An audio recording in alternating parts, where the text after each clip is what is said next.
नमस्कार रसिक श्रोते हो, आपल्या पुढ्यात एक छोटीशी कविता ठेवतो. आता आता खिडकीपाशी सुन्या सुन्या आता खिडकीपाशी सुन्या सुन्या रेंगाळतात तुझ्या आठवणी जुन्या.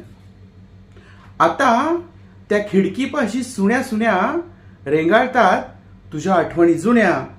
म्हणून आता स्वतःला समजावतो मी, म्हणून आता स्वतःला समजावतो मी, खिडकीपाशी बसू नये.